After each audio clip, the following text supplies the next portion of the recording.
Los Angeles Raiders. Rams.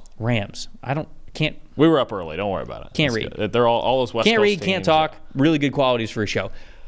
Los Angeles Rams at the Detroit Lions. It was a fun game last night, though. 26, no overtime.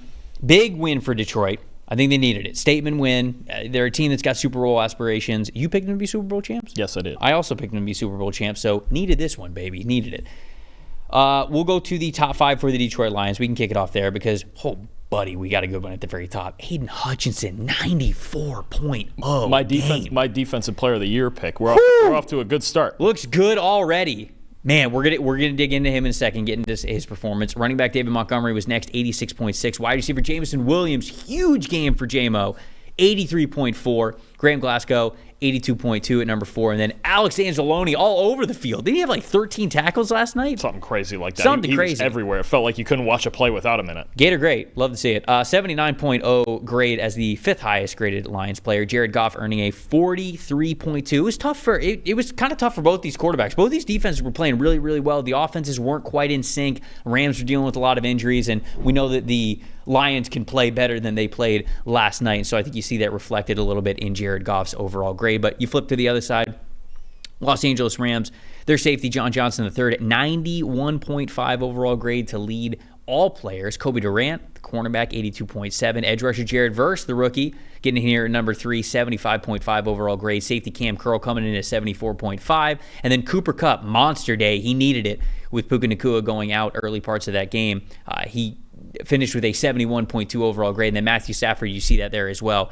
Just two really good defenses out there on the field last night. 51.8 overall grade for Matthew Stafford. What's the stat that told the story here for you, Dalton? For me, it was about this Lions offensive line taking over the game. And you look at the splits of their run blocking grades as a team.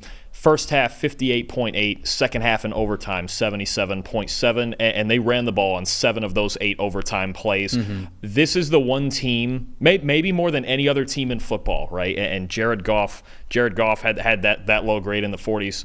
If you asked me, hey, pick a team that can win when their quarterback grade's in the low 40s like that and he just has a bad day, I might pick the Detroit Lions because of this offensive line, because of this running game. They were just spectacular once they found their groove up front. Again, it's the best offensive line in football. Do we have any questions about are there any other units where you'd go, that's the best offensive line in football? And the way that they just sometimes step on the gas with Jahmyr Gibbs, and how good was David Montgomery in this game, running behind him, running physical, Gibbs running physical between the tackles too. This is a team who's their run game, I think, more than any other team in the league, can just take games over. And Jared Goff can just turn around and hand the ball off on a night when he wasn't very good. That's the reason they won this game, is because their offensive line flipped the switch in the second half and found who they really are, and they just dominated up front and gassed out the Rams. Yeah, very clearly. We saw that in overtime, certainly. There's no doubt about it. The stat that told the story for me is what made this an incredible game down the stretch. Fourth quarter Stafford, man. I mean, it was tough for Stafford in the early parts of the game. You got to give context to the offensive line. I think by the end of the game, they had 2 of their scheduled starting offensive linemen who were still in the game. You know, Steve Avila goes out, a bunch of other guys go out. Like, it was tough. I think that Kevin Dotson and Jonah Jackson were the only 2 starting offensive linemen who were still in the game by the time that we were getting to the fourth quarter. They had Bo Limmer in at center, who was a 5th round or 6th round pick out of Arkansas. I mean, that's where they were at. It was they had a day 3 pick starting at center. Not starting, but they obviously it's tough for anybody. But Stafford continued to play better as the game went on, despite the injuries, and his highest graded quarter was that fourth quarter. And I think certainly the throw where he just goes cross-body, defender in his face, like all the way across the line of scrimmage for a first down. I mean, that was nuts to get that drive started and to really continue to put the pressure on the Detroit Lions. So I think that we saw some magic from Stafford, and it just reminds us that last year, really good PFF grades from him, one of the better PFF passing grades that we had last season. I think that is still going to continue into this season as well. Now, obviously the offensive line in front of him has got to get healthy. You got to hope the receivers are all right as well, but he was fantastic in this game. What about a most impressive and a most disappointing? I'll tell you what, we talk a lot. We heard a lot on Thursday night about how in the world did the Chiefs let Xavier Worthy go, or we're going to talk about that in a minute, to go to the Chiefs, right? How did the league let the Chiefs get Xavier Worthy? Jamison Williams could have that same effect on the Lions. They needed one more guy, and if he's going to be that one more guy, the speed guy, obviously Amon-Ra St. Brown's an underneath guy, and Sam Laporta is great, but they needed one more vertical threat, and Jamison Williams showed it to you. 134 total yards, a touchdown, and an 83.4 overall grade. This is the X factor, not just for this offense, maybe this entire team. I know we've talked about the secondary. If Williams is this guy, if he's number 2, if he's a guy that on any play can house a touchdown like he was at Alabama, because finally just starting a season with after a normal offseason, no injury, no suspension, no nothing. We're just playing week 1, we're playing football. If Jamison Williams now becomes the guy that made him a high first-round pick, I think this is the best offense in football. If he plays like he played last night, I think they're the best offense in football. They have the best offensive line. You have a quarterback. I'll go to the most disappointing, because the crazy thing was Jared Goff was just not good in this game.